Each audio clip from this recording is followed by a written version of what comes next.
માં આપનું સ્વાગત છે. હું છું કિશોર ડોડિયા. મિત્રો, આદિવાસી બાળકો જે ખાસ કરીને અલગ અલગ એરિયામાં જે શ્રમિકો છે એમના બાળકો, એમને એક જરૂરિયાત હોય છે, એમને જ્ઞાન મળે અને રમતગમત સાથે એ પણ એમનું જીવન વિતાવે એવી શક્યતાઓ અને એની જે વિકાસની આખી ગતિ છે એ કરવા માટે જુદી જુદી સંસ્થાઓ કામ કરતી હોય છે. આવી જ એક સંસ્થાના અગ્રણી એટલે કે આશીષભાઈ રામાવત, જેઓ હાલ મોરબી છે પણ હળવદમાંથી એને શરૂઆત કરી. તો આવો આપણે આશીષભાઈ રામાવત સાથે વાત કરીએ અને આ આદિવાસી બાળકોને એ કેવી સંપર્ક સાધે છે, કેવી રીતે ભણાવે છે એની વાત કરી. નમસ્કાર આશીષભાઈ. નમસ્કાર સર. આશીષભાઈ, ત્યાં હળવદમાં આપે બાળકો માટે ખૂબ સરસ કામ કર્યું અને હવે મોરબી આપ આવી ગયા છો. તો પેલા હળવદની શરૂઆત કરો. આવો વિચાર આપને કેવી રીતે આવ્યો અને કોણ પ્રેરણા આના માટે રહ્યું? સર, હું હળવદમાં પેલા પ્રાઇવેટ સ્કૂલમાં કામ કરતો. ત્યારે ઘણા જરૂરિયાત વાળા બાળકો એવા આવતા તે ફી નો ભરી આપતા વાલી અને કેવા આવતા. ત્યારે મને વિચાર આવ્યો કે ભાઈ આવું બાળકો માટે કઈ આપણે કર્યું હોય કે જે વ્યક્તિને ભણવાની ઈચ્છા છે અને ભણી નથી શકતું ફી ને લીધે અથવા તો કોઈ પણ કારણસર, તો આપણે એમના ઘર સુધી જે એમના વાલીને સમજાવીને એના ઘરના સ્થળ આગળ ટાઈમ મળે એ પ્રમાણે ભણાવીએ અને નાની મોટી રમત દ્વારા એને શીખડાવીએ તો એને રસ પડે. પેલા તો એને રસ પાડવો, કારણ કે રસ પડશે તો જ ભણવાનું આગળ ચાલુ કરશે. બરોબર. આ રીતે કામ ચાલુ કર્યું હળવદથી. અચ્છા, હળવદમાં કઈ કઈ જગ્યાએ તમારો આ જે કેમ્પ અથવા જે રીતે શીખવાડો? હું સંસ્થામાં કે ક્યાંય નથી જોડાયેલો, પણ એક મારી મેરા પોતે હું અને મારો નાનો ભાઈ છે યોગેશ કરીને, તો બે ભાઈઓ જયારે ફ્રી હોય છે ત્યારે આવી રીતે ગાડી લઈને નીકળીએ. જ્યાં એમ લાગે કે આ બાળકો અહીંયા છે ને આપણે એમને સમજાવીને એને રસ પડે તો એમની સાથે બેસીએ, એમને ભણાવીએ, એવી રીતે પ્રવૃત્તિ કરાવીએ. વાહ, સરસ. પછી હળવદ થી મોરબી તમારે આવવાનું થયું, તો એ કઈ રીતે આખું આયોજન થયું? એટલે મારે કોન્ટ્રાક્ટ બેઝ ઉપર નોકરી છે બીઆરપી તરીકેની, તો મોરબી બદલી થઈ તો મોરબી આવ્યા. તો એવી રીતે મોરબી જયારે અમે જતા હોય ફિલ્ડમાં કે ક્યાંય એવું બાળક આપણને દેખાય કે એરિયો દેખાય, તો જયારે ઓફિસ ટાઈમ સિવાયનો ટાઈમ મળે ત્યારે રજાના દિવસ હોય કે ત્યારે ત્યાં જઈ એમની મુલાકાત લઈ અને એમની સાથે બેસીને વાત કરીએ અને ભણાવીએ. બરાબર. કોઈ જાજા બાળકો એવી રીતે મળી જાય તો એમના એરિયામાં જ ટૂંકમાં ત્યાં જ બેસીને એને પ્રવૃત્તિ કરાવીએ, રમાડીએ, ભણાવીએ, આ પ્રવૃત્તિ કરાવીએ. ના, બહુ સરસ. ત્યાં એક્ટિવિટી આ પ્રવૃત્તિ કરી રહ્યા છો અને ખાસ તો જે બાળકો ભણવામાં દાખલા તરીકે કોઈને રસ હોય અને રસ એ જઈ શકતા ન હોય એવા બાળકો તમારા ધ્યાનમાં કોઈ આવ્યા ખરા?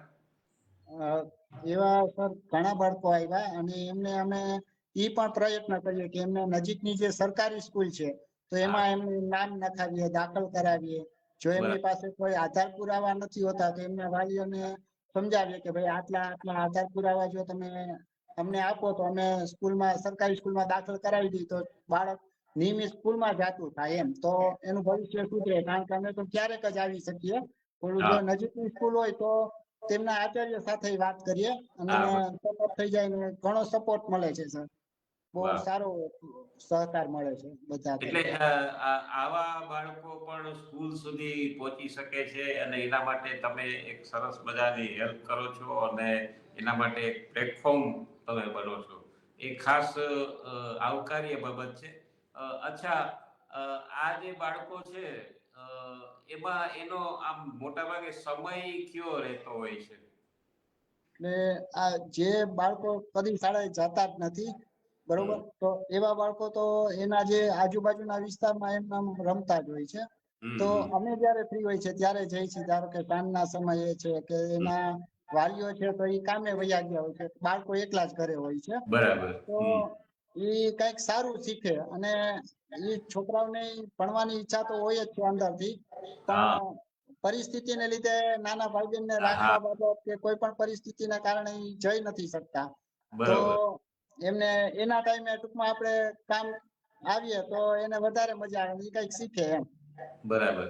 અચ્છા મને એ જણાવશો કે દાખલા તરીકે એમને આપ રમત પણ રમાડો છો તો એ રમતો કઈ કઈ હોય છે આમ તો?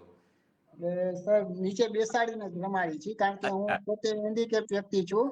હા એટલે હા મને પગની ય તકલીફ છે, બે પગમાં પોલિયો છે અને ઓહો કરોડરજ્જુ વળી ગઈ છે, એટલે થોડીક મને પોતાને તકલીફ થાય છે. એટલે બેસાડીને રમાડી શકાય એવી વધારે પડતી એવી રમાડીએ કે એની યાદશક્તિ વધે, બાળ ગીત ગવડાવીએ, અભિનય ગીત કરાવીએ, તો વાહ આવી પ્રવૃત્તિ કરાવતા હોય છે. વાહ વાહ સરસ. આશીષભાઈ ખૂબ જ સરસ ત્યાં એક્ટિવિટી આપ કરી રહ્યા છો. અત્યારે પેલા હળવદથી શરૂઆત કરી અને હવે મોરબીમાં આપ ત્યાં આ પ્રવૃત્તિ કરી રહ્યા છો. આ સિવાય બીજું કાંઈ અમારા ચેનલના માધ્યમથી કહેવા માંગતા હોય તો આપ કહી શકો છો. આપના ચેનલ બાબત તો એટલું કહેવા માંગુ છું કે જે આ બાળકો ના વાલીઓ જોતા હોય તો એ હમ. થોડોક વધારે સહકાર આપે, અને જે એને ડોક્યુમેન્ટમાં થોડીક તકલીફ પડે છે આપણે સમજીએ, પણ એ ડોક્યુમેન્ટ કમ્પ્લીટ કરીને આપે ને તો એ બાળકો નિયમિત સ્કૂલમાં જો આપણે દાખલ વધારે ને વધારે કરાવી શકીએ ને તો એ બાળકોનું ભવિષ્ય વધારે સારું થાય. હા એને બે ટાઈમ જમવાનું કે નાસ્તાની મળે, એને ડ્રેસ મળે, સ્કૂલના બધા સાધનોનો એ ઉપયોગ કરી શકે, ભવિષ્ય વધારે સારું. મારો ઈરાદો એ જ હતો કે આ ઇન્ટરવ્યુ બાબત, બાકી તો ઇન્ટરવ્યુ દેવું, પોતાના વખાણ કરવા એ એક જાતનું મોત જ છે, એક જાતનું શાસ્ત્રોમાં લખ્યું. હમ. પણ આનાથી જો બીજાને પ્રેરણા મળતી નથી, કોઈ બાળકોનું ભવિષ્ય સુધારવું હોય તો આપણે એવું માનીએ કે તો વધારે વધારે સારું. એક બાળકમાં જો આ જોઈને એના વાલીઓ નિશાળે મુકાવતા રહેશે તો વધારે સારું થશે.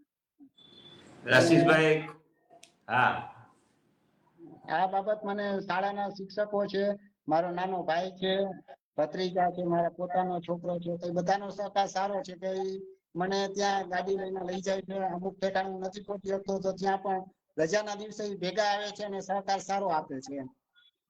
વાહ પછી અ, શિક્ષકો તરફથી છે, પછી આજુબાજુ જે માણસ અમુક જોતા હોય છે, ઘણી વાર હા ત્યાં રોડ ઉપરથી નીકળતા હોય તો હા એ લોકો તરફથી સહકાર સારો આવે છે કે સાહેબ તમારે જે કાંઈ પણ વસ્તુની જરૂર હોય તમે અમને કયો તો અમે હા બાળકો માટે કહીએ. તો અહીંયા જે બાળકને લાગુ પડતું હોય છે, પાટી છે, પેન છે, દફતર છે, એવી વસ્તુ આપણે હા એને કઈ એના જ હાથેથી દેવડાવી દઈએ કે તમે તમારા હાથેથી લઈને દઈ ગયો એમ. વાહ તો બહુ એ સરસ. બાળકને થોડુંક પ્રોત્સાહન મળે તો એ વધારે ટૂંકમાં આગળ વધે એમ. હા બાળકોને શું એક પ્રોત્સાહન જોતું હોય છે અને ખાસ તો એમની ભણવાની ઈચ્છા તો હોય જ છે, પણ એમની હા સ્થિતિના કારણે કદાચ ન ભણી શકતા હોય. પણ આપ જે કામ કરી રહ્યા છો એનાથી ખૂબ જ સરસ સારા કહી શકાય એવા પરિણામ પણ આવી શકે છે. અને ખાસ તો અમારી સાથે આ ચેનલના માધ્યમથી આપ જોડાયા અને અમારા દર્શકો સાથે ખૂબ જ સરસ વાત કરી. આપનો ખૂબ ખૂબ આભાર. ધન્યવાદ. સર આપનો પણ ખૂબ ખૂબ આભાર. આપે મને તક આપી અને આપના કાર્યમાં જે સફળતા મળે, હું ઈચ્છું છું કે આપની ચેનલ વધારે ને વધારે સારી ચાલે અને બધાને માર્ગદર્શન મળે ને એક સાચો અને સારો રસ્તો મળે એવી આશા સાથે. નમસ્કાર. ધન્યવાદ.